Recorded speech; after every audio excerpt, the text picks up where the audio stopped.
Welcome in to the MISL Weekend Review. My name's Nicholas Murray, very pleased to be joined by Chris Economides as we take a look back on the final weekend of the MISL season that saw the Missouri Comets come out with a pair of victories, including a crucial win on Sunday against the Milwaukee Wave. A couple of big performances in this one by Danny Waltman and again by Lucas Rodriguez, who had an outstanding volley to clinch the game with a three-pointer midway through the fourth quarter.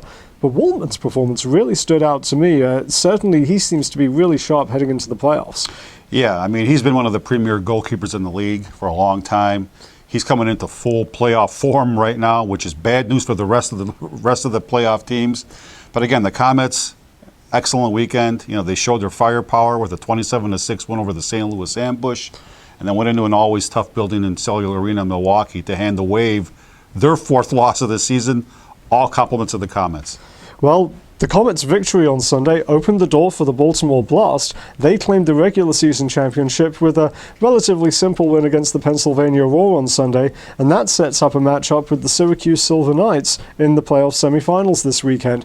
What do you look at as far as Baltimore's performance? It really seemed like a nice relaxed win for them. Make sure that no one gets injured before they head to face Syracuse. You know, obviously they're the defending champions.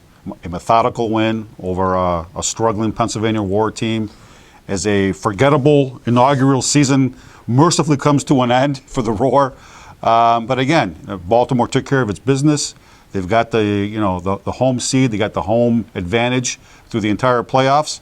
And they're going to be tough to beat. Now, on the flip side of that, Syracuse really got into playoff mode with a 17-16 win against the Rochester Lancers on Sunday.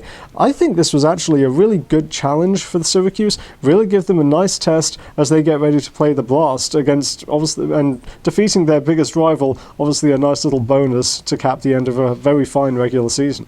You know what? I said it. These two teams could be playing in the middle of July for a meaningless game, and it would still be a war. Henceforth, close fought, 17-16 Syracuse win. Great effort by Rochester. By all accounts, it was a tremendous game. The highlight being, according to Tommy Tanner, was the halftime mascot game. But no, great crowd in Syracuse, great way to end the season, and it was just a tremendous match. Mascot games, always fun. Certainly some good talent out there, including you, Lancelot. Anyway, we'll take a look ahead to this weekend's playoffs this Thursday in the MISL Weekly Podcast, and remember to join us Friday as we break down the two matchups. Until then, for Chris, my name's Nicholas. Thanks for joining us.